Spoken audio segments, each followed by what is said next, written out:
This morning, I'll have the wonderful Nicole McGoldin alongside me. Tune in, talk it out on Teacher Talk Radio this morning.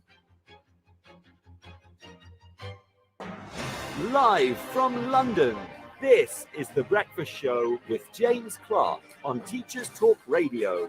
Tune in live on the Podbean app or desktop player. Just head over to www.podbean.com/LSW/TT Radio or search Teachers Talk Radio. Follow the hashtag TT Radio.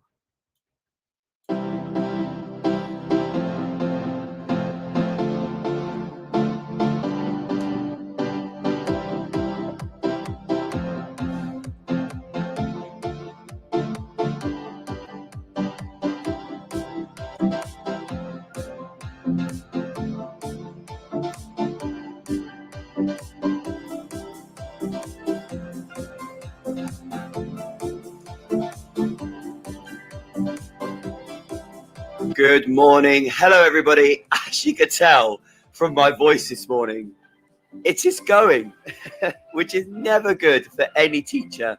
So, but in true teacher style, we carry on, we pretend.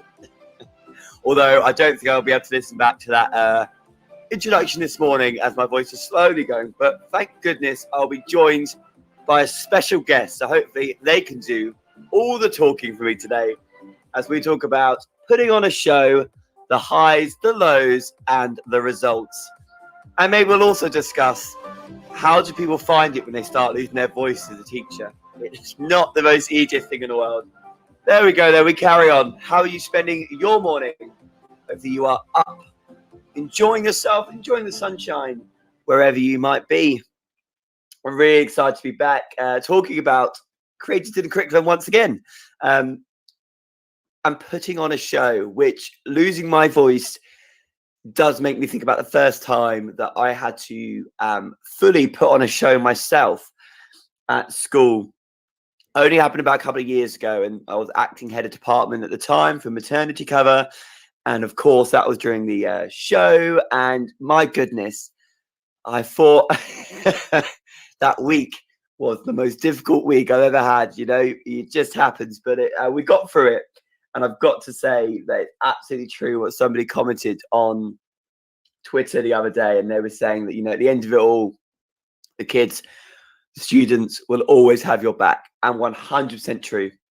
I think they will drive you absolutely mad right up until that last point. And then they somehow, through the magic of, let's say something really cringy, through the magic of theatre and drama, they somehow managed to get it all perfect and ready for the opening night, which is always amazing. And I loved the school show. Like, I was definitely one of those kids at school that was always in the school show. And we used to do a pantomime. I went to an all-boys school, and we used to do a pantomime. And perhaps it's not a surprise, even though I've never met any of my listeners, but we are talking... I feel like we've got a relationship now for our online talking, or my ramblings at least. I will not be surprised, perhaps, for you, that I used to play, of course, the pantomime Dame. And I still do that now, actually, for another pantomime. But in the school show, I used to play the pantomime Dame in secondary. And it just used to be, like, the best experience, best bit of fun. And it's the things that we remember. You know, lots of people... And I was talking to a student the other day, they said, you know, that we won't remember our algebra lesson or our maths lesson or when we did the trigonometry, or you can't even say it, I don't even know what it is.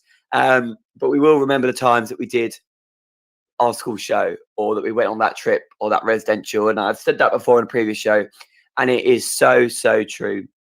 But what about you? What are your experiences of putting on a show, or even being in a show yourself, a school show? What have the highs been? What have the lows been? What have your memories been? And what were the results? And maybe some of you listening are planning your next school show. How's that going? We have started planning our school show, but we do ours in February. So I've got a little bit of time. We start in September. I think they want to do Moana, however you pronounce it, Moana. I think our head of department wants to do Moana this year. I really want to do Bugsy. I think Bugsy is a great show. But what about you? Do you do musicals? Do you do plays, what's happening in your school, or have you even managed to start thinking about it? You know, has the world of COVID gone now in your school, or are you still facing it? I wish I could say that it had gone, but I think we all know the answer to that one. We are facing it, but we carry on day by day. But there we go. Creating the curriculum, though, that's what we've been looking at all this month. I've had some amazing guests, and I really do encourage you, if you haven't already, to go on to the Podbean app, look up Teachers Talk Radio, or of course, you can go on to Spotify, Apple, all of those other wonderful podcast places, and you can find our previous shows. You can find the show I have been talking to all my wonderful guests, both this month and beyond, all on there for you. Today, though, before we move on, we have got some fantastic shows coming up. It's a full timetable today. So you've got, you know, in between all the teaching, in between everything else, you can listen to the Twilight Show at 6 to 7:30. You can listen to our late show at 8 to 9:30 tonight. Or, of course, you can listen to the late show at 10 to 11:30 tonight. The fun never stops. There we go. Where else do you want to be? Before we get going and talk any more, though, about putting on shows, and before I think my voice completely goes, let's give you your news update for today. This is Teachers Talk Radio, and this is Teachers Talk Radio News with Megan Goods. This is a Teachers Talk Radio news feature on the 22nd of June report from the Education Select Committee entitled The Forgotten: How White Working Class Pupils Have Been Let Down and How to Change It.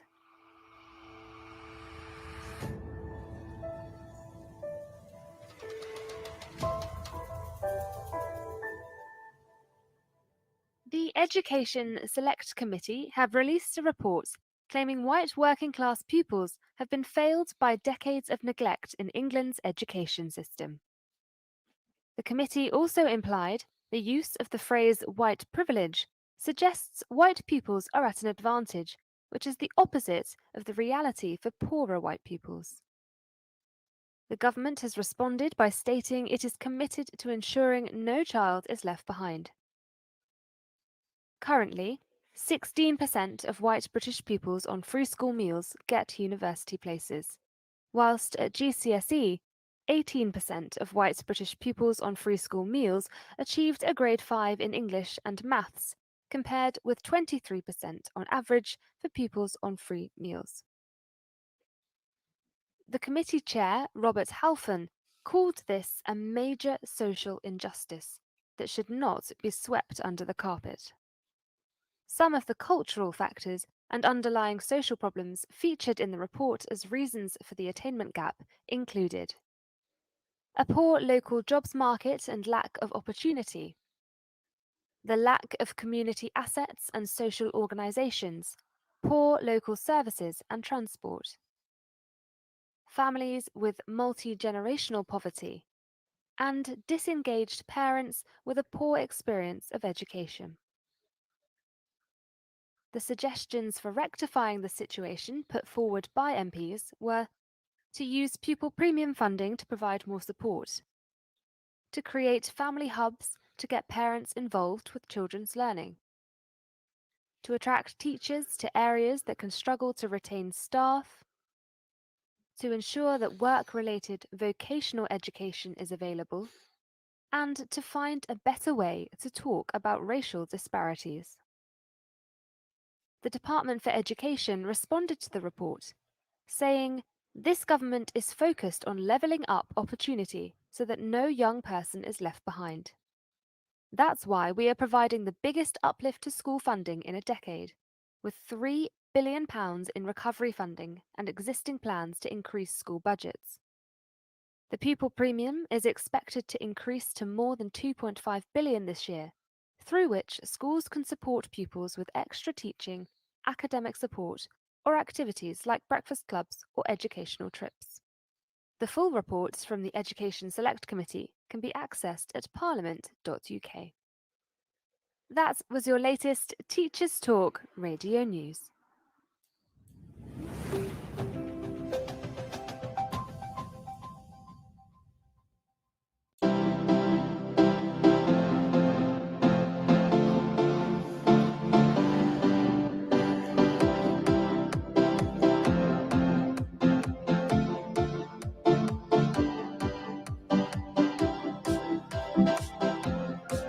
And I'm back. Did you miss me? How is everybody doing this morning? We are talking all things creative in the curriculum today, as we have been the whole of this month. And today is Thank a Teacher Day. So thank you, teachers. Thank you, teaching assistant. Thank you, basically, anybody who works in a school. Thank you very much, as today is National Thank a Teacher Day. Who's a teacher you would like to thank today?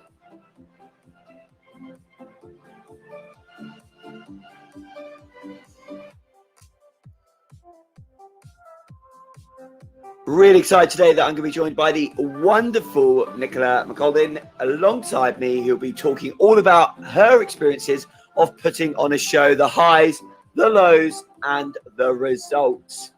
What about you? Have you ever put on a show? Have you ever seen what it's like?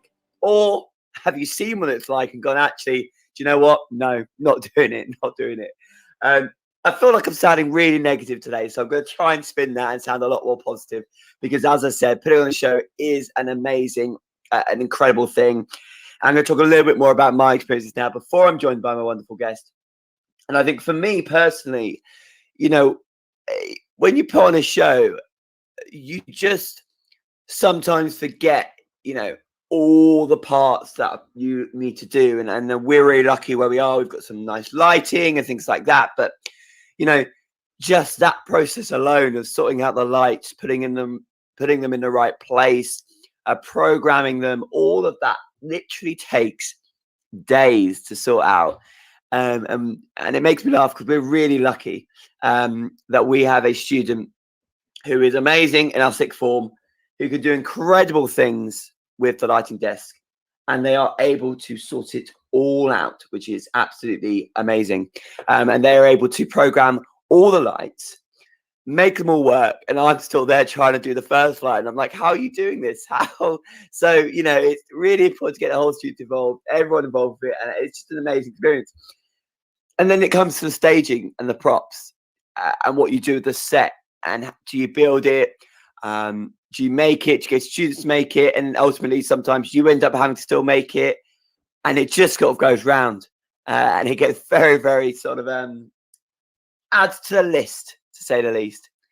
The first show that I ever put on was a show called We Will Rock You, which is one of my favourite shows, one of my favourite musicals.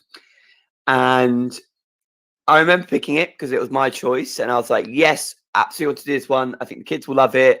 They know a lot of the Queen songs. Let's do this. Not realising that it's not like some of the other shows you can do as a school. It was cheaper, like definitely recommend it. The license is very, very cheap for schools to get. But I didn't realise that you get the full version. So normally we try and keep our school shows to about an hour, hour and 15, hour and 20, you know, with an interval, 45 minutes each side, roughly, half an hour or whatever, because we have the primary schools in. And this was the full, like, 2.5, 3-hour show. And I'm looking at this script going, oh my, oh my, we've got to cut this down because there's no way we could do a 3-hour show, 2.5-hour show. And you just sit there kind of cutting it down, going through it, making sure it still makes sense. And then you put it on stage and it's still too long. So you end up having to cut it even further. But I remember going through that whole experience. And then obviously once we'd done that part of it, it was then time to do the auditions, which is always really difficult. You know, how do you, you know, cut down the cast to what you need, but still make everyone feel that, you know, they want to be part of the show and they offer so much. And I always say to people whenever we put on a show, and it genuinely is the truth, you know, the ensemble, the chorus are such an important part of any production. You know, they are vital. Without your chorus, without your ensemble, there would be no show. And I always say to the kids, I'm like, you know, they're like, oh, I don't have the main part, or, you know, it's always about the main part. It's like, well, actually, you know, get the experience of doing it, learn from it. And also, you know, if you're ensemble chorus, you're going to be on stage pretty much the whole time. You've got such an important role to play. And I remember being told that when I was, you know, being cast as Villager 2, or, you know, townsfolk number one. You know, if you made number one, you've made it in life. At one point, I have been a cow. You know, we've all got to do it at some point. I don't think, though, I'm trying to think. I don't think I've been a tree. I don't quite think I made it to that level. But I think I was a cow.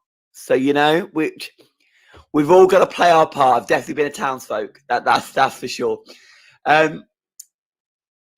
And customer 2 here from the Little Shop Horrors. Really enjoyed it. And it's so true. Like, you just end up doing it. And it makes me laugh. I remember my nephew. I've gone off on tangents. This happens every show. My nephew, school nativity, you know, I think it's year 2, year 3, primary school. They did school nativity every year. And, you know, it was literally shepherd number 5. And I was watching it going, I only thought there were 3 shepherds. I didn't know there was like 10.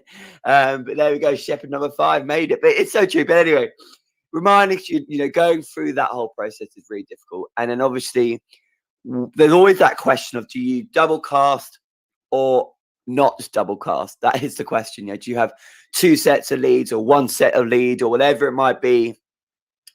And I always think, you know, just you have your understudies, your covers, and you have your main cast. And then someone goes ill, and you're like, oh no, or someone halfway through goes, oh, actually, I don't want to do it, and you're like, you're joking, right? You are joking. So suddenly, you know, villager number 2 gets bumped up to villager number 1. Everyone's happy days. That's it. Megan G on the Podbean chat, they're going Fagin's gang of about 50 children. It's so true. You know, whenever we do a show, everybody's involved. Everybody can join the show. Everybody can do it. But it does mean you do sometimes end up with Fagin's gang of about 50 children, in the words of Megan G. It's absolutely true. Talking about people getting ill, we were doing a show in my PGCE year, so my training year, in my first placement. They were doing a Christmas show, and it was Beauty and the Beast. And one of the leads, I think it was the person playing Gaston, unfortunately, one of his close relatives, passed away. So he had to leave, and he had to take some time off away from school. And I remember the head of department at the time had been signed off for a week and been told, you know, you need to go rest. We'll sort it out. We'll help James. There I was, literally been a teacher for, you know, in training, not even a qualified teacher, for about, when was this, December, so maybe like 1 month, 2 months, suddenly faced with the fact that we didn't have a Gaston. Now, if you don't know Beauty and the Beast, Gaston is fairly crucial to both the plot line and the whole story. So suddenly we're faced with no Gaston. So I was having to, 24 hours before the show, teach the part to one of the other kids. Luckily, we had sixth form there as well, so we were able to take a bit more out of lesson. They had more free time. And we took them through, and we had to learn the whole of the Gaston part in one day.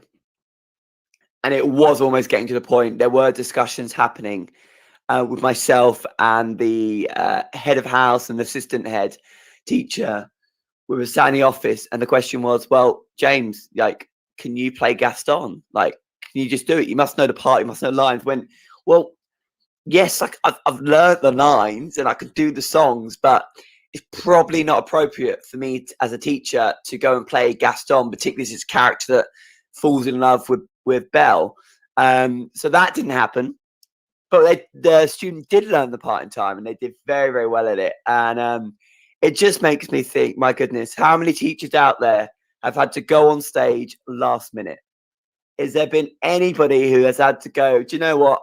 I'm getting on stage, I'm learning lines, that's it. And I think this conversation happened, I think on a previous show when one of the previous hosts posted, you know, what do you do last minute if somebody doesn't know lines? Do you just get up there? And absolutely, you just go on stage, do your part, and then go again. They'll never know. I mean, you know, I look like a sixth former, right? Or as some of the year sevens tell me, I look 50, so I'm probably not going to pass it for that. But there we go. What do you think? How have your experiences been on putting on a show? The highs, the lows, the results. How have you found it? I'm hoping very, very shortly. I hopefully might be able to be joined by my guest, but I know there are a few issues with joining. So hopefully Nicole will be able to join me very, very soon. But let's talk more about putting on a show then, the experiences, pantomimes. Now, I put on a pantomime. And yeah, that's where I've learned the box step. I've learned very quickly in life. I can, put together a show. I can direct a show, bash things together from what you know. Choreography, not my strength. Not my strength at all. And that just reminded me. I'm gonna go back one step. I really should write these things down because I go all over the place. So if anyone's listening and thinking, what is happening right now? We are talking about putting on a show. I've just mentioned there about choreography. And as I mentioned at the start of the show, one of the first shows I ever put on, like fully by myself, as a head of department, was when I was doing We'll Rock You. And I just had one of those days, bearing in mind, we used to do 1.5 hour, 2-hour rehearsals once a week. And you could guarantee that was always going to be the day that was the most difficult. That was a day where everything was going to go wrong. You were having to deal with tension or something had happened in your form group or your class, or whatever it might be. You were sorting out everything. But anyway, I was a little bit stressed that day. I think it's good to admit, we all have good days. We all have bad days. That was not a good day for Mr. Clark. And we were doing one of the songs, I think it was Fat Bottom Girl, the Fat Bottom Girl.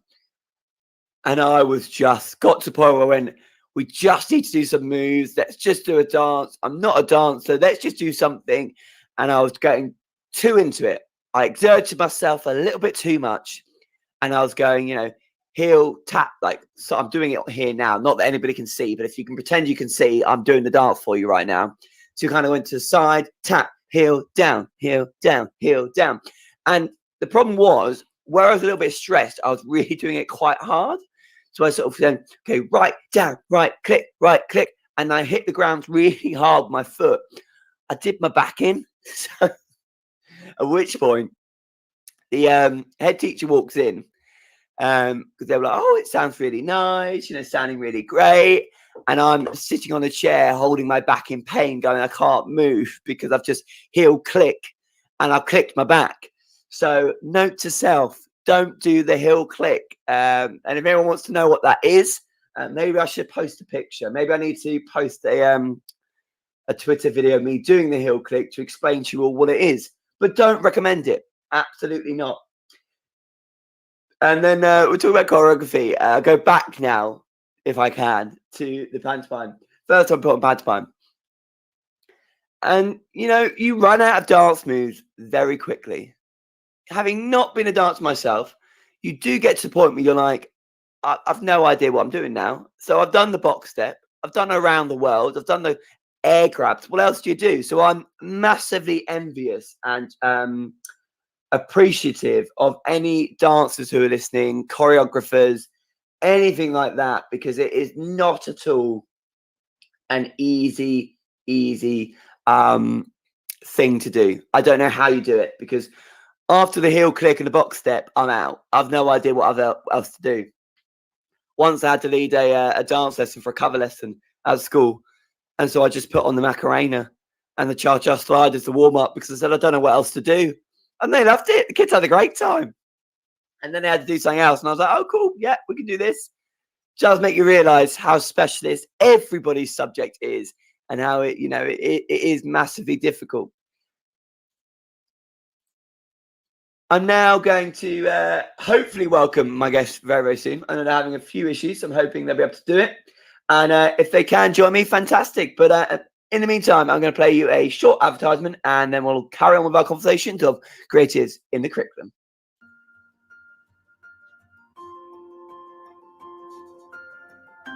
Introducing Amanda Davey. Amanda is one of the first specialist teacher assessors for dyscalculia in the UK and offers dyscalculia tutoring and bespoke training for schools. With 26 years of teaching and tutoring experience in the UK, Amanda offers specialist online tuition focused on building confidence and developing skills. Amanda also offers online and face-to-face training on dyscalculia for educators, informing practitioners as to how to identify children that may have dyscalculia and how to support them in class. Find out more about Amanda and what she can offer you at www.amanda-davy-dyscalculia.co.uk.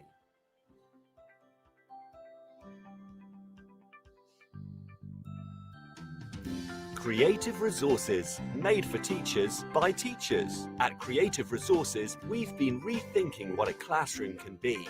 We've created a huge range of more than 2,500 original and exciting resources that span across more than 15 different subject areas. Whether you're looking for primary or secondary level resources, careers options, PSHE, arts, or humanities, Creative Resources have the resources for you.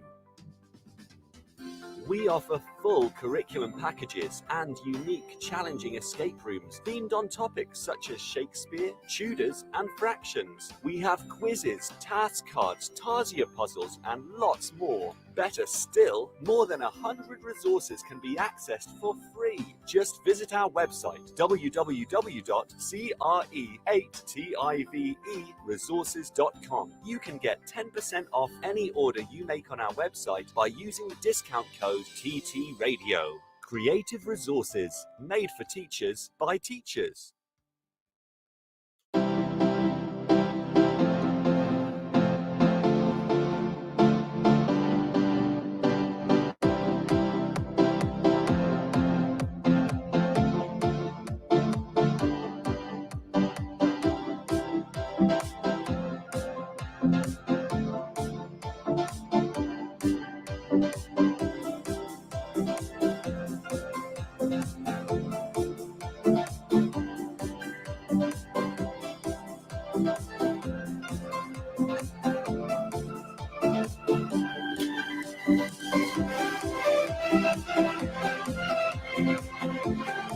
Putting on a show, the highs, the lows, and the results. How's that been for you? How have people found it? Has anybody managed to put on a show? I've been very envious seeing all the amazing people who have put on shows during lockdown with their school, recording things, sending things. Yeah, that's been quite impressive. Very soon, I'm going to be joined by my guest, and we're going to do it a little bit old school. I'm going to phone her because there's issues joining, but that's absolutely no problem. We accept lots of different ways to phone in. How are you spending your Wednesday morning? Really great to see some lovely tweets coming in, as always, from the fabulous, it's not their name, but I just feel like it needs to be their name, Deputy Lesson Copy, saying, every week at Jam Clark, bringing positivity to my Wednesday morning on TT Radio, which is very, very nice and kind of you to say. I'm glad you're enjoying the show, and good luck with your show as well. Of course, there are shows happening throughout today, as we've already discussed. So please do get involved. As mentioned, I'm going to phone my guest literally from my phone today. So this is going to be very interesting to get the show set up this way and have a conversation. But I think it's really exciting to find out and share how everybody is doing in terms of creating a show. The highs to those results. What's it been like? And don't forget, we still have another show in my month-long special of Creatives in the Curriculum. And we'll be listening to talking about even multitasking now. We will be talking about careers in the creative curriculum, how to get into them, how can we support students getting into the creative arts. So if that's something you want to talk about and you want to be on this show discussing, well, you absolutely can be.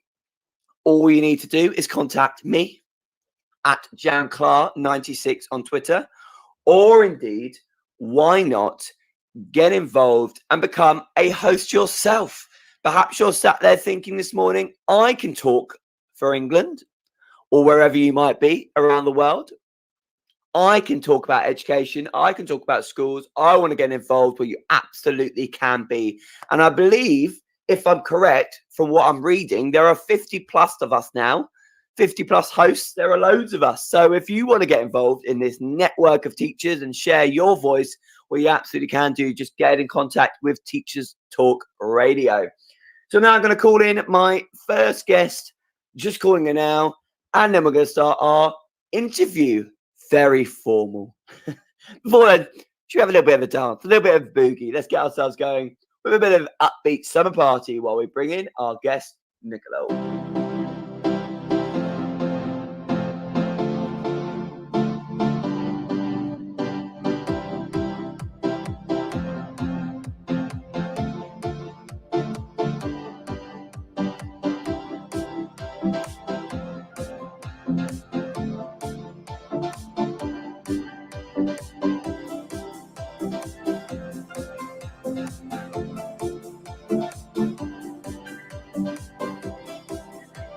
Hello. Oh, hello.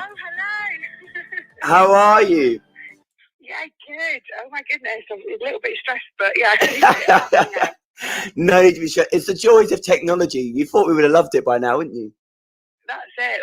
You can tell I'm a drama teacher and not a tech teacher. Exactly. Yeah. Do you know what, though? It's just one of those things that I don't think, during lockdown, I thought, you know what, we'll get used to technology. It will be wonderful. But every time something always comes up, doesn't it? It just always surprises you. Definitely. Throws a lot of curveballs out there. I've got about 4 different headphones, iPads, phone. They're all going out the window. But you made it. That's the main thing. How are you feeling now? That's it. Yeah, good. Excited to be on. Excited to be joining. No, well, thank you very much for getting here. I know you've had to travel really far to get here, so I appreciate it. Yeah, and the sofa. Exactly. Yeah. So as it's a Wednesday morning, we have to talk about breakfast. So what would your dream breakfast be? And I don't mean to, scare you, but we've had some very interesting choices over the past few shows, and also some, interesting ones to say the least. So what is your dream breakfast? Oh yeah, so mine would be I'm really craving pancakes, but like the American style, like fluffy pancakes with maple syrup, blueberries. Like so long since I've had them, and they remind me of being on holiday. So that would be my dream breakfast at the moment, I think. Absolutely, I think that's a good one. And I remember when I went to the States a few years ago now. That was the first time that I ever had with those sort of like fluffy sort of pancakes was sausages, but you had put maple syrup on the sausages as well. Yes, yeah, or bacon. Yeah, game changer. So please, tell us more about you, your route into education. Tell the listeners who you are, basically, your life story in brief. Oh gosh, so I've been teaching a long old while now, so coming up to 15 years. I did my undergraduate degree in Liverpool at John Moores University in dance and physical theatre. And from there, didn't really know what I wanted to do. So did my PGC at Middlesex Uni, again in secondary dance. And I was only ever intending to come to London for a year. I was like, I'll go do my teacher training, see how it goes, and then come back up north. And 15 years later, I'm still here. I'm married with children. So that's how that one's worked out. I started teaching in Wembley as a dance and drama teacher. I've been head of department now in 3 other different schools, so coming up to 10 years. So currently head of performing arts at an all-girls school in North London. So drama, dance, music, and PE as well. I really enjoy it. I love it. Worked at really different schools, but lots of similarities as well. And one of the the thing that I love the most is doing the shows. So that's why I was really excited to come on and talk to you about it this morning, really, because it's such a staple of performing arts and such a great thing to do and be part of. Absolutely. And we've been talking a lot, obviously, this whole month about putting on shows and theatre and all things creative. So do you remember what was the last theatre show that you saw, or the last show you remember seeing, or have you seen one recently live? Have you even managed to get back into a theatre yet? Not yet. The last one that I saw live was about 2 weeks before everything shut down, and not massively imaginative, but it was The Woman in Black. Nice. Which GCSE drama trip. Seen it again probably close to about 14, 15 times. But being able to take the kids and just seeing their reactions to it, because it's such a great show, was really, really good fun. And then I've just been watching bits and pieces online. So watched the other night again, Matthew Bourne's Romeo and Juliet, so a dancey one.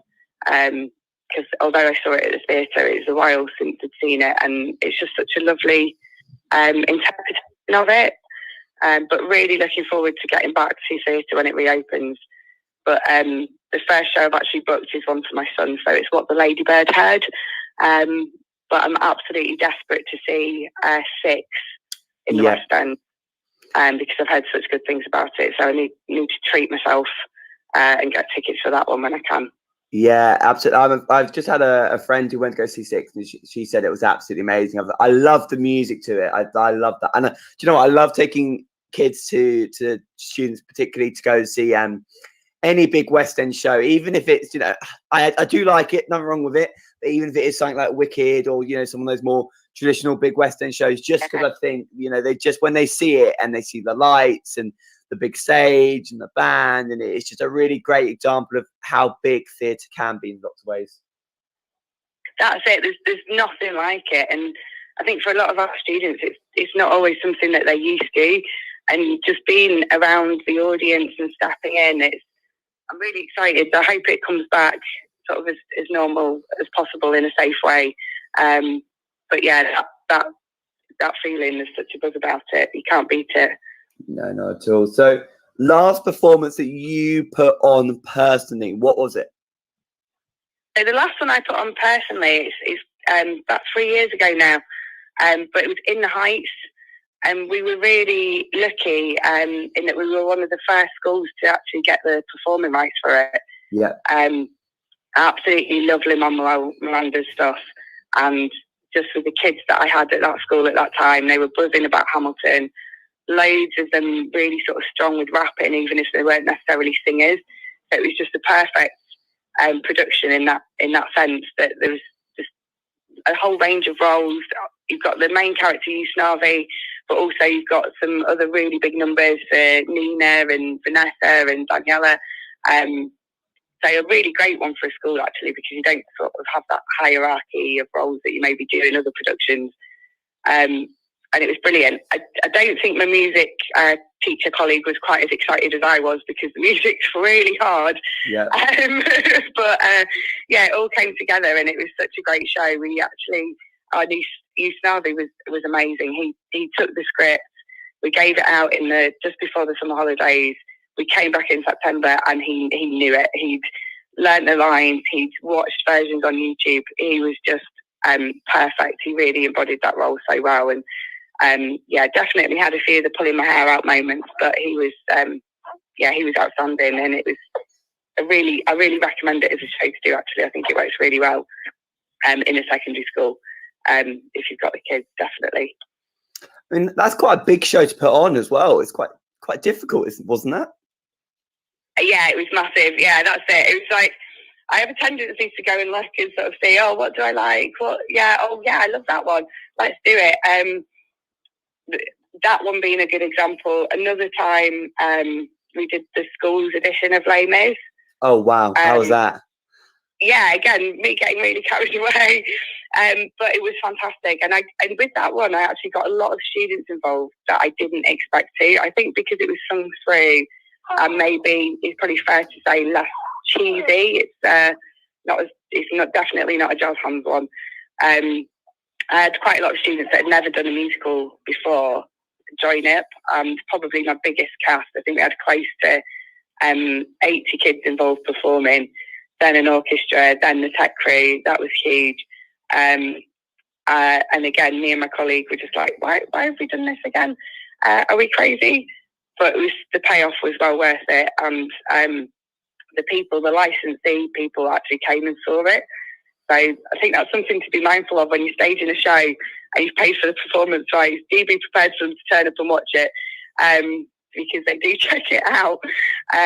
But it was a really, really rewarding performance, really rewarding. We didn't quite pull it off with the barricade, but I think sometimes you have to make compromises within a school environment because you don't have the same budget. So we just sort of threw lots of chairs and bits of wood in the middle of the theatre to replicate it. But I always, aim high, I think. If you think you've got the kids and the cast to do it, then then go for it. Even if you do stress yourself out a little bit in the process. Only a tad. I mean, that's really difficult to sing as well. The kids must have been really hard on that one. Yeah, I think it's one I look at, and I think it was a good choice for that school at that time. And I think one of the things when you sort of choosing a show and casting a show, you do have to think about, okay, will this work? I know that was a school where we did have really accomplished musicians, really accomplished singers, and a really strong music department. So we were able to pull it off. I mean, I look at that and I do sometimes think, gosh, how did we do it? And it wouldn't work necessarily everywhere, I don't think. And, you know, there are things, when I did In the Heights, for example, we used the backing track because, again, it's a difficult one to play, but still sounded great. Was actually really good for the kids to then go home and practice because they could get their timing right, both with the singing and the dancing. So there are ways around, I think, different things at various points. And I think, got to cater to the kids, haven't you, and what's there, but by all means challenge yourselves at the same time as well, and that's something I'll never forget, and I hope they'll never forget it either, really.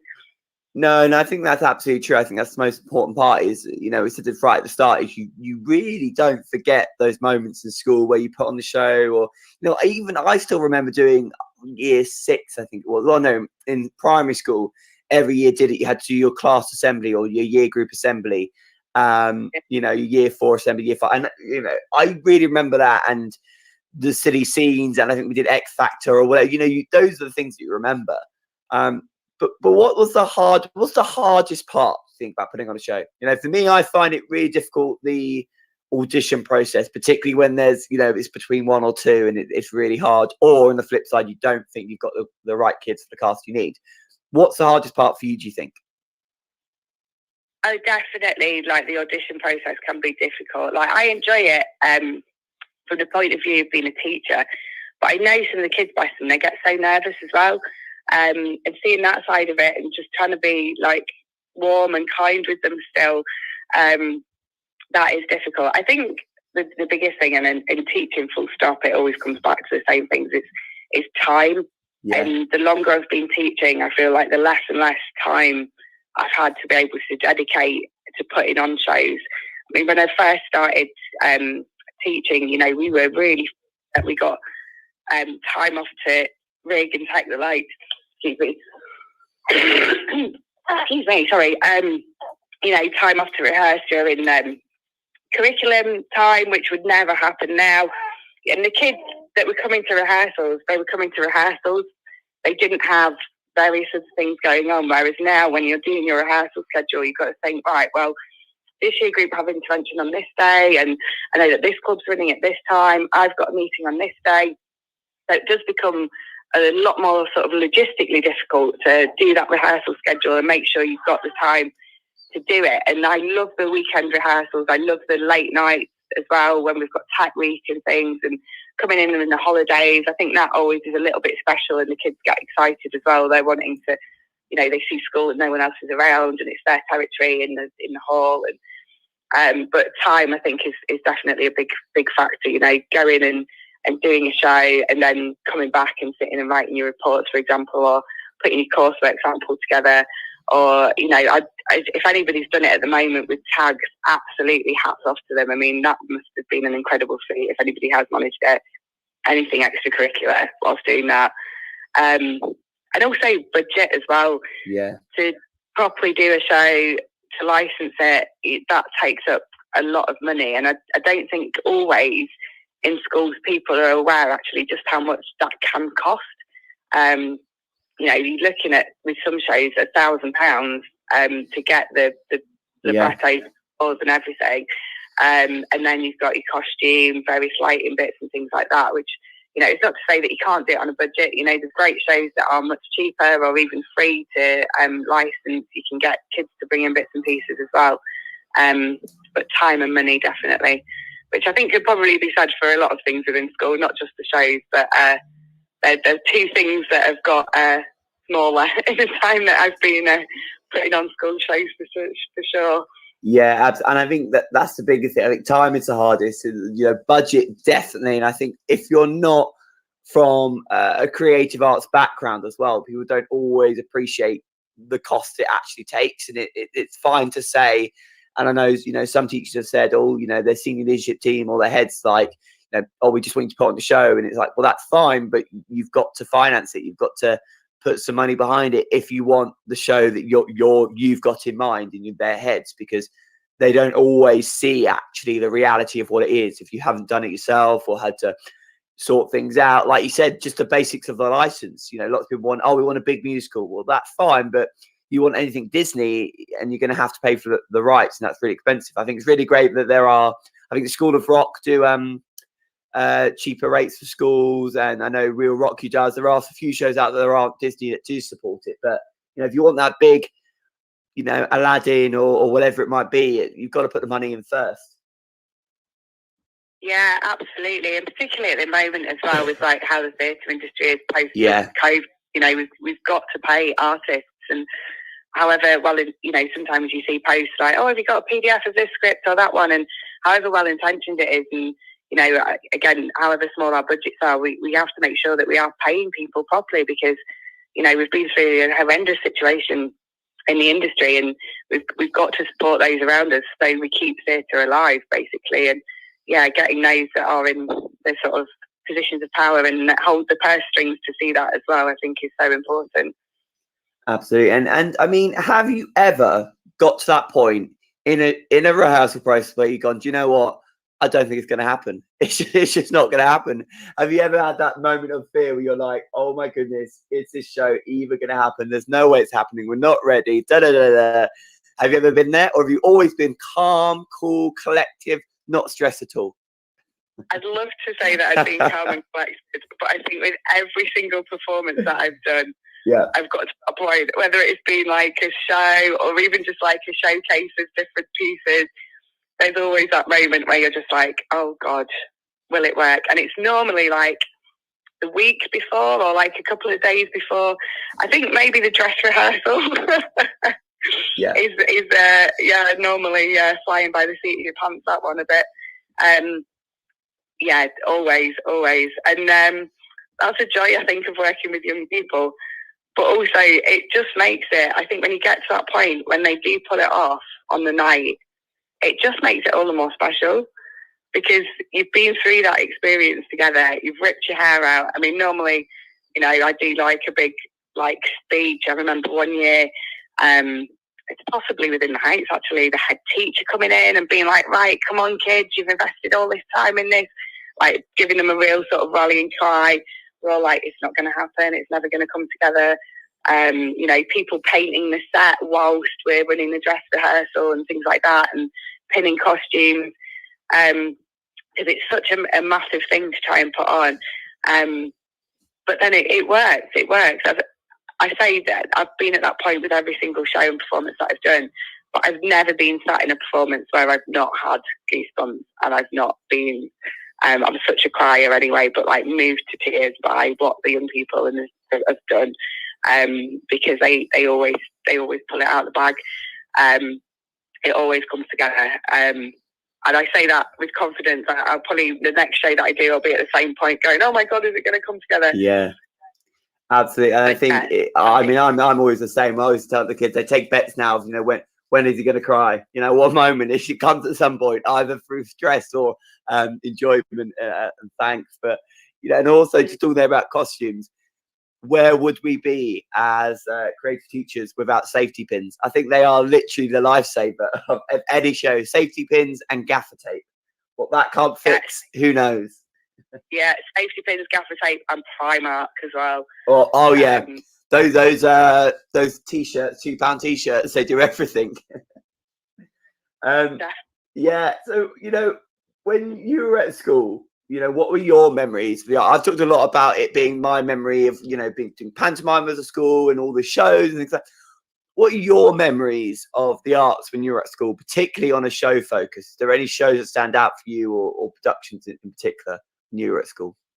Yeah, I was really lucky actually. That I went to a school. I mean, it was just a bog standard comprehensive school, but they really valued performing arts. And for many years, we had an absolutely amazing drama teacher. Brian Higginson, he was brilliant, and he He actually wrote plays for the school to put on. He wrote a radio play that I think, this is like years ago, but was on Radio 4. He was such a brilliant person to have in a school. And although he actually, I think he left by the time I did GCSE, and he was the reason I did GCSE. But we had a real established programme of shows, and what I loved about it was that it was a genuine whole school production, in that you had people from year 7 up to 6th form, but also in terms of the staff that were involved as well, like the design and tech teachers, French teachers.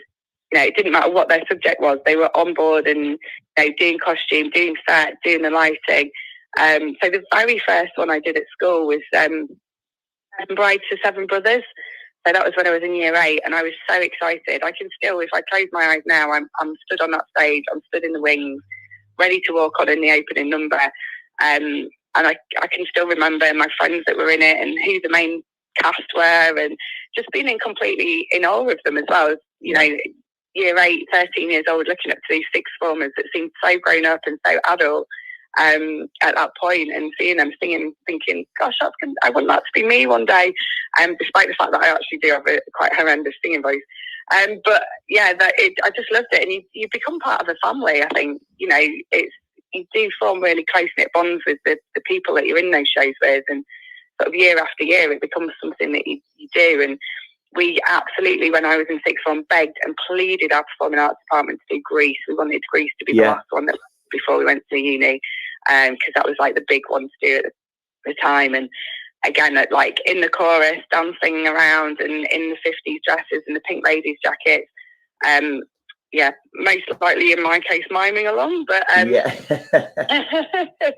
just to be again on stage and part of that, and seeing my friends, people that I'd grown up with in those main roles with Danny and Sandy was just so exciting. And I look back now and seeing how stressed my teachers were, and it made me laugh, and sort of the way that they had with us, and then doing the same thing for the kids that I work with.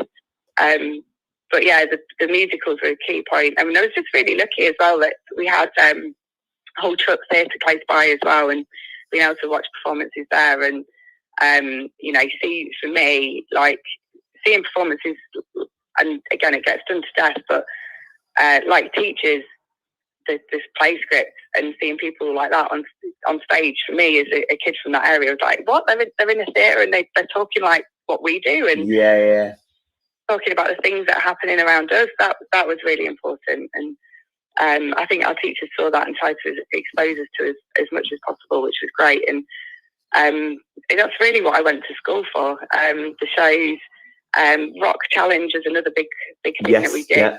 The dance performance, we again involved sort of a whole range of people from across the school with the set design, costume again. Loved it. And the days out and the late nights that go along with putting on a show, it just makes it so exciting. It's feeling quite nostalgic now. You want to go back now? I mean, talking about those late nights you sort of mentioned there, I think they're absolutely true. I mean, that makes me think though, whenever it comes to those sort of things, it's the dinners or the meals that you just don't eat that week, or the random things you get, or the pot noodles, or the things you just kind of get, that you can quickly eat in 5 minutes in between a break, or the Tesco's, or whatever it is.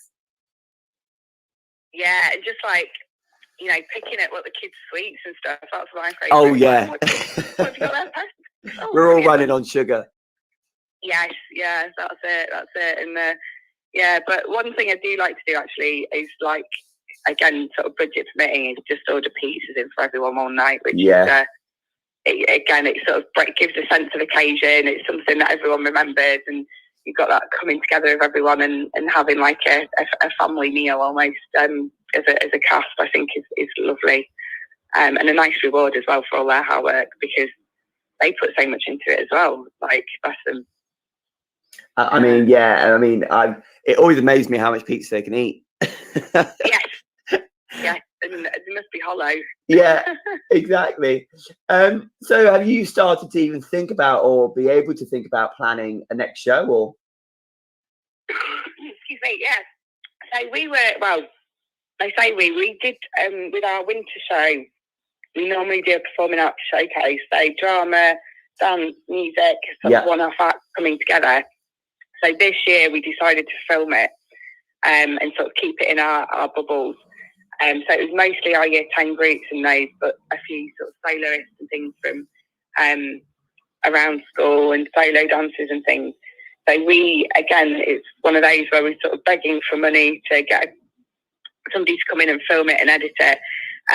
But I think that was so important because we've all had such a tough year, 18 months. It's been really hard, and just having something like that to look forward to then be able to put on the school website and go, here you go, everybody, have a look at this, and we can do this within the parameters that we've had put around us, was just really great.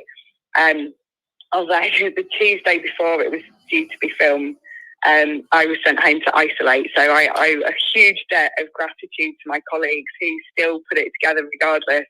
While I was there at home on Google Meet, it's been like, I'm so frustrated I can't be at school. Yeah. And then watching it online, but they were amazing, and it's quite hard. I think sometimes for us in these roles when we're directing things, you can become a bit of a control freak, can't you? And 100%. And going right off. Yeah, it's quite scary. But they were amazing, and I'm lucky to have such a brilliant team to do that. Really, that was really great. And still watching it now, it gives me goosebumps, and it's definitely worth investing that sort of getting somebody in to do it and edit it. Just gave it a real professional standard, and I think for the kids that are in it and the parents that were watching it as well, and the students watching it at home, it just makes it look really special, and it's really quite a nice thing to be able to work towards and do. But I'm hopeful. I'm actually on maternity leave at the moment, so it will be a little bit of time before I'm back and doing a show again. But we got the performance rights just before COVID for Sister Act, the musical version. So on the day when the schools closed, I was running around madly with scripts, handing them to kids, going, go and learn your lines, use your time, learn your lines, uploading to Google Classroom for them to watch and learn a dance routine.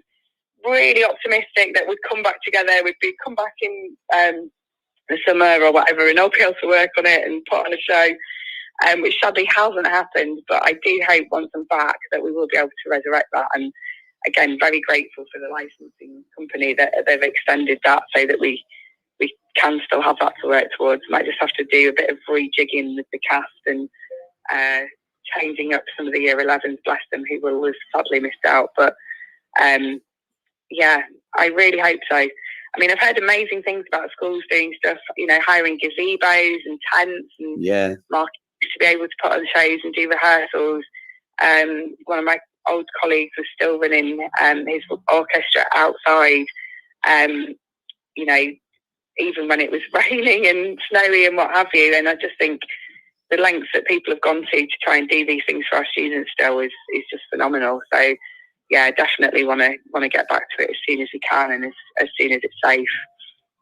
You'll have a whole new life of energy, won't you? Haven't had rest. You'll be raring to go. I say rest, it's not probably rest at all, but that's it. I think I'm looking back at it now with like rose tinted glasses on, so it all seems lovely. And then I'll do it, and I've got a rehearsal scheduled together, and again have that feeling of, oh dear God, what have I done? Yeah. Because no matter how prepared you think you are, it never quite seems to pan out that way, does it? There's always a few curveballs. Not at all. But we keep going. That's it. Absolutely. Yeah. Before we sort of, start to finish up, and massive thank you for your time. I've got to ask you, and I've been asking everybody about this, and finishing every sort of interview looking at this month, and that is looking at obviously what's happening with the headlines and what's happening with the government, and what was happening a few months ago and what they were saying and the advertisement they put out about the retrain. What do you think the future of the arts is looking like, both in and out of schools? Is it in a stronger position? Is it in a weaker position? What would you say? I think, it feels uncertain, and it feels scary, and I feel like now this has been happening for quite a while. Things have been sort of chipping away, and I think in some ways the situation with coronavirus has given people excuses to maybe quietly get rid of things and make changes. But one thing I will say, and again, it's trying to be optimistic, is that we're fighters, we're strong. You know, we're not going to roll over and give up easily, and that's in schools, that's outside of school. I know he got a lot of flack for it, but, you know, Andrew Lloyd Webber saying, right, well, I'm going to go and arrest me, you know, I'm going to put on my show regardless, which probably isn't the wisest thing to do, but we've got that spirit, and we're not going to let people, you know, push us to the side easily. Don't get me wrong, I love football, but watching, you know, people singing and chanting at the football last night and thinking, well, why can't we go and sit next to each other in the theatre? Why can't we watch a musical performance? There doesn't seem to be much rhyme or reason behind it, but we will not give up. And I think for us as teachers as well, instilling that love and that passion for the arts in our students is so key. And they'll go forward and they'll keep going and they'll fight that fight and make amazing productions and create amazing artworks and things. And I think we have to look at the positives from it, and the things that have kept people going in this difficult time and in this difficult situation is the arts. It's being able to log online and watch a National Theatre performance, or you know, listen to music or create things.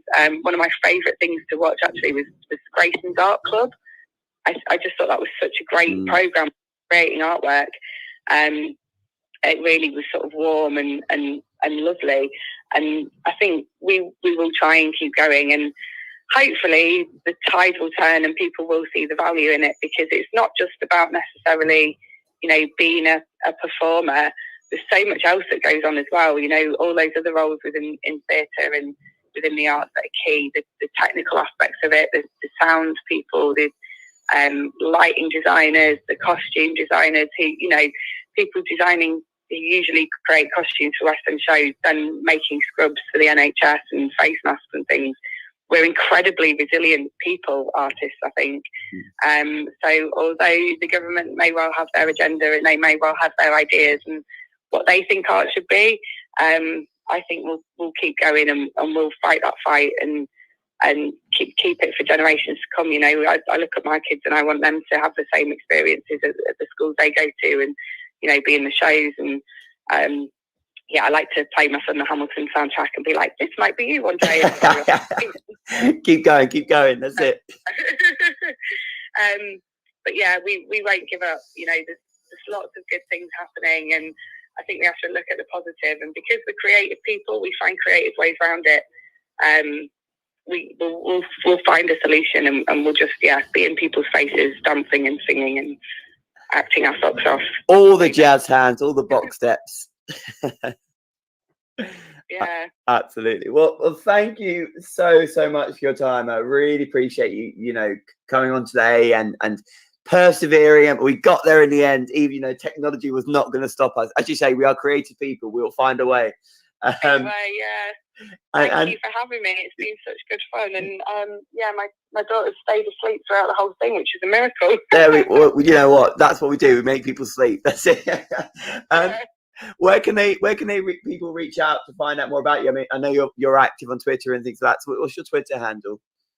Yeah, so my Twitter handle, not the easiest to spell, but I think I'm at Miss N McLaughlin on Twitter. So do get in touch and say hello.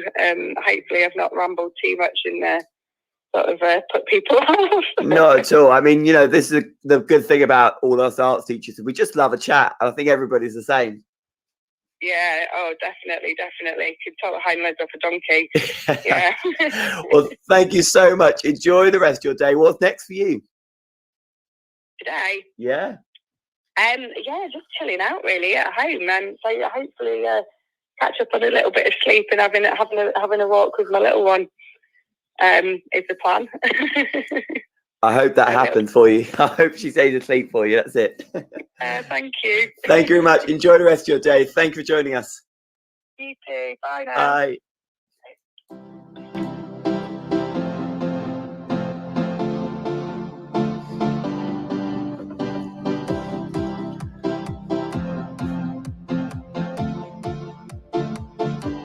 Oh, that was Nicole, everyone. Thank you so much for joining me. Wasn't she great? Amazing. Thank you so much. And I hope you enjoy the rest of your walk, wherever you're going next. So there we go. We've been talking all about creatives in the curriculum, and today focusing on putting on a show, the highs, the lows, and the results. And as you can hear, having now been on air for just over an hour, my voice is slowly starting to now come back. I say that and I now lose it. What about you? Your experiences of putting on a show? Let us know via the Podbean Live app, or of course you can do that on Twitter as well. It is so true what they say though about eating during a school show, because you just don't, apart from Haribo or Malwams or whatever sweets are on offer.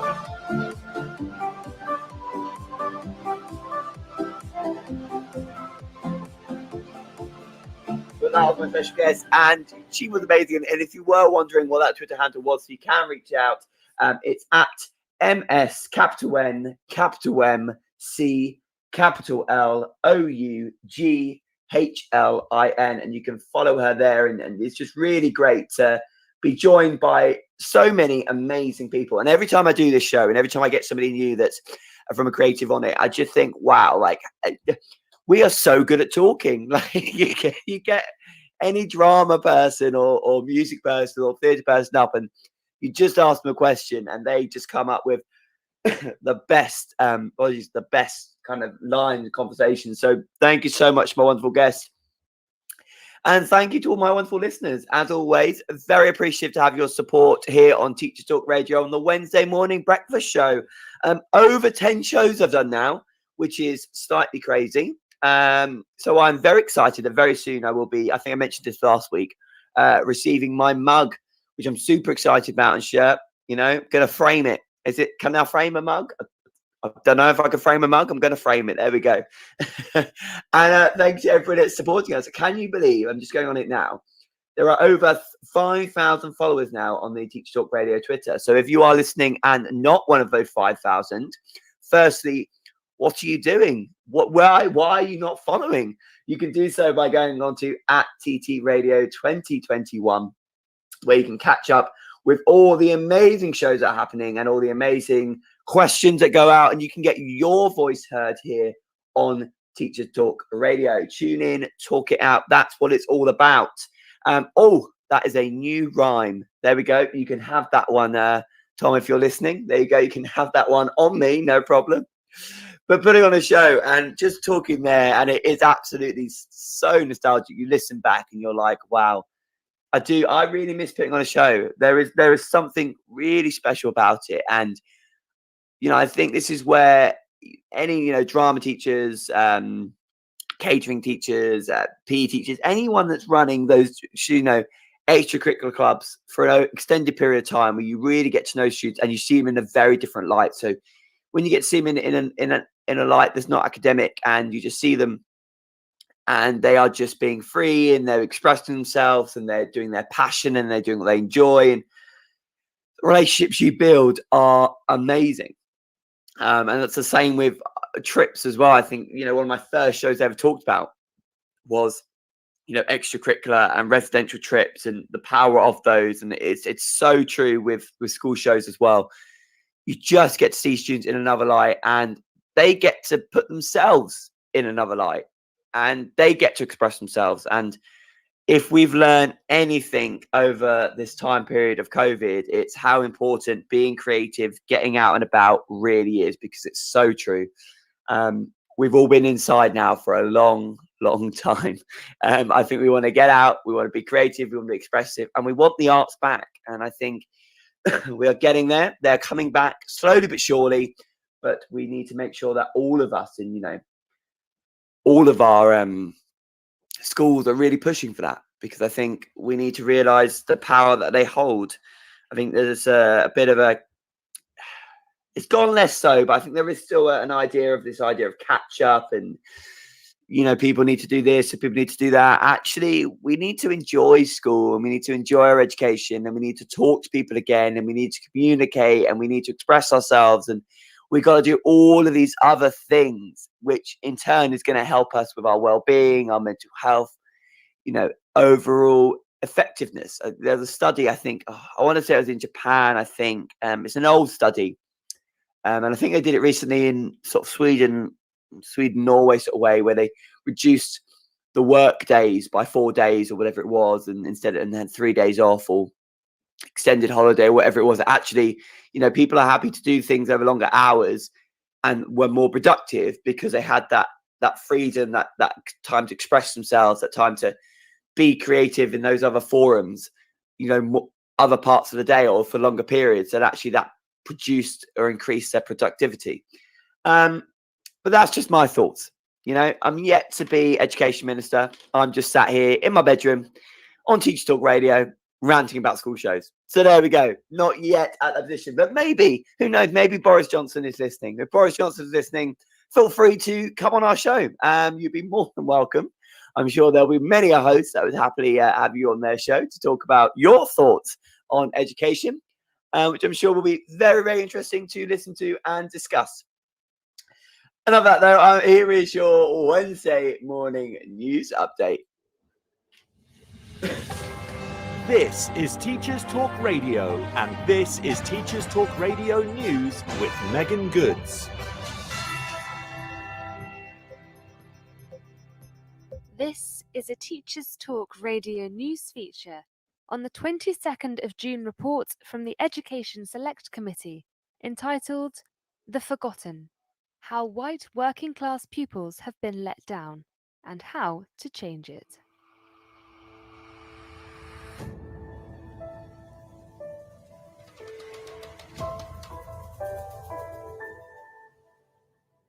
The Education Select Committee have released a report claiming white working class pupils have been failed by decades of neglect in England's education system.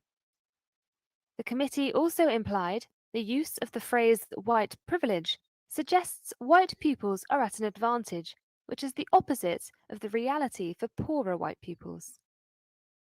The government has responded by stating it is committed to ensuring no child is left behind. Currently, 16% of white British pupils on free school meals get university places, whilst at GCSE, 18% of white British pupils on free school meals achieved a grade 5 in English and maths, compared with 23% on average for pupils on free meals. The committee chair, Robert Halfon, called this a major social injustice that should not be swept under the carpet.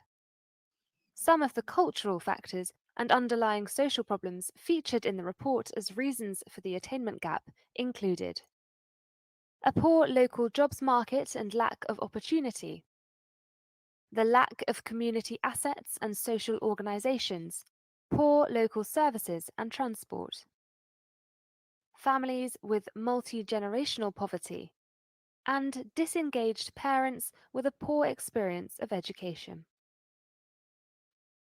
The suggestions for rectifying the situation put forward by MPs were to use pupil premium funding to provide more support, to create family hubs to get parents involved with children's learning, to attract teachers to areas that can struggle to retain staff, to ensure that work-related vocational education is available, and to find a better way to talk about racial disparities.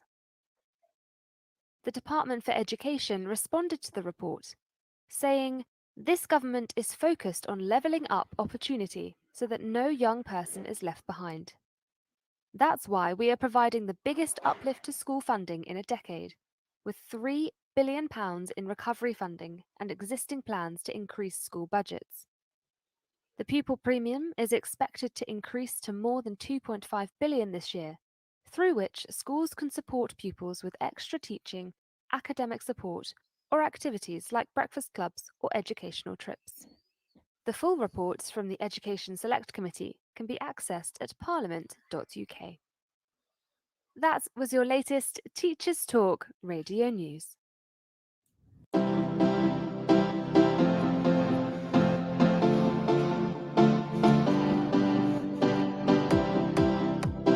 Good morning. You are listening to the Wednesday morning breakfast show with me, James Clark, and it is our Creators in the Curriculum month-long special, where today we'll be talking all about putting on the show, the highs, the lows, and the results. do enjoy the soundtrack, and I do enjoy my good morning every morning. Why have I lost my voice, James? Out of interest, that is a question. What it is I actually spent the last, all of Saturday, yes, I'm really track of the days. I spent all of Saturday on the water with kayaking with my scouts. So we managed to go back out. We were kayaking from about 10 o'clock through to about 6 o'clock. We have lots of different groups coming in. We had to have different sessions. And I think just spending a whole day out on the water has not done my voice any good at all, particularly as the water was a little bit green. I'm not sure how clean the water was, but we're okay. We survive. We keep going. It does make me laugh, though, not related to shows at all. But this week, I must have done about literally 5 or 6 different COVID tests. Every day, I'm like, right, I need to double check again. I think yesterday, I did like 2 in a row. Not 2 in a row, but like 2 in a day. Because everyone's like, you start coughing because your throat's dry or you've lost your voice. You're like, oh, I feel a bit rough. And you're like, oh, no, that's it. I've got to do a test, which is not good. And also I was at a primary school yesterday. So I was delivering a workshop at a primary yesterday, despite the fact that my voice hadn't gone. So I think not resting it is not doing well. So that is why I've sadly lost my voice for today. But we are still going. Hopefully it's not put anybody off. And just to say as well, a fantastic and lovely tweet just come up on Twitter from my guest. And with her adorable baby, absolutely adorable. Like, that is so sweet. Who was asleep and on her lap the whole time that we were chatting, which honestly, you need to go onto Twitter now to see this photo because it's an absolutely adorable picture. With the caption, thank you so much to at JamClar96 and at TT Radio 2021 for having me on this morning. I had a great time talking all things school show. Hopefully it was just our Gracie I sent to sleep. And it is honestly a really cute picture. And you can see the picture as well by going onto the Teacher Talk Radio at TT Radio 2021 Twitter, and you'll see it there. Creatives in the curriculum. Just to say a massive thank you to all the guests that I've had on both this show and past shows. It's been absolutely amazing. And your comments have been amazing. And they are coming in every single day. I'm getting new messages from people on Twitter talking about their experiences of creativity in their school and in their curriculum. And it's really encouraging to see that across the board, nothing but really positivity. And I think I've been asking everybody this question. What do we think of the creators in the arts at the moment? And I think they're just coming back stronger and stronger. As I said, I did a workshop yesterday. I'm going to a workshop very shortly today. So we will finish about 2 or 3 minutes earlier, 5 minutes earlier today. So I can get to this primary school because, I got to this primary school and at the end of it, the teacher, the year 4 class, the kids absolutely loved it. And it was a transition. Those on my Twitter will know that I was looking for ideas around it of what to do. It's under the sea themed, and the kids absolutely loved it, and the teacher absolutely loved it. And she just said thank you. She said, with everything that's happened with COVID and the experiences we've had recently, the kids haven't been able to do this. We haven't been able to get drama in. We haven't been able to do theatre stuff. We haven't really been able to have them close or being creative or using a hall or get guests in or all of those things. And they were like, they just loved it. And I've got to give credit to them. The kids were amazing. And you could see them. They were just so excited. To coin a phrase, they've lapped it up. They really did. They absolutely lapped it up because they were just so excited to be able to be back doing theatre, doing drama, expressing themselves and having fun and learning in a way that learning should always be. And that's creative.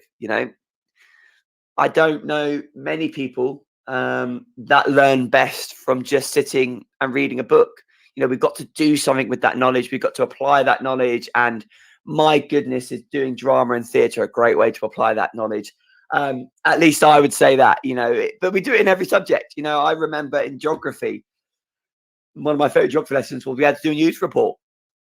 And I remember having to be a news reporter, and like we're talking about, I think it must have been about, I don't know, Oxbow Lakes or earthquakes or whatever we were doing at the time. I think of physical geography, and delivering that, but those are the things to remember, and you get creative. It's just great. It's really great. So what's your experiences? That's what we want to know. That's what we want to hear, is your voice. So make sure you let me know via the Podbean Live app, or you can, of course, do that via Teachers Talk Radio, or indeed just get in touch with us via my Twitter channel or any of the Twitter channels that we have for Teachers Talk Radio. Because when I say that, you can, of course, get in touch with all the other hosts as well. So there are lots of hosts on there who you will see retweeted fairly often, or indeed tagged in what's up and coming. If they have got something that you are interested in, why not reach out to them, and why not have a conversation with them? As I say, we've got the Twilight Show with Lesson Copy. I keep calling it Lesson Copy, even though it's not. It just makes me laugh. With Nathan at 6 to 7:30. We've got the Late Show with Raga at 8 to 9:30. And at the 10 to 11:30, we have got the Late Show with Chris.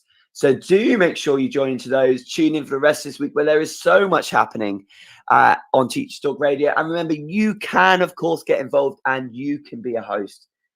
However you're spending this morning and the rest of today, I hope you have an absolutely wonderful day. Thank you once again to my incredible guest who was with me. And don't forget to join me next week, where we'll be looking at coming to the final of our Creators in the Curriculum. Time flies when you're having fun. How's it been the whole of June already?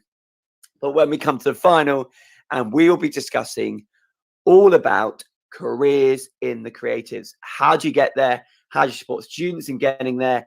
And actually, what ones exist? Because it's not always easy to know, if you're not in a creative background, what jobs there are. And I am always learning, and I'm a drama teacher myself, but I'm always learning about amazing new pathways and opportunities for students. I learned there's a whole course dedicated to making the kind of music video things that happen for festivals. And I'm like, wow, that's really cool.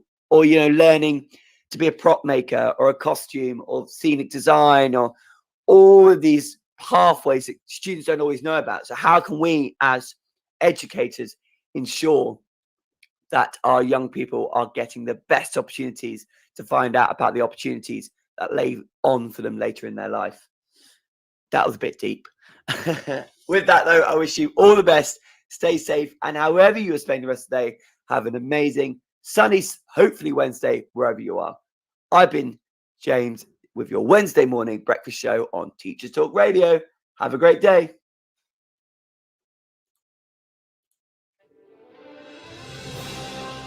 You've been listening to Teachers Talk Radio.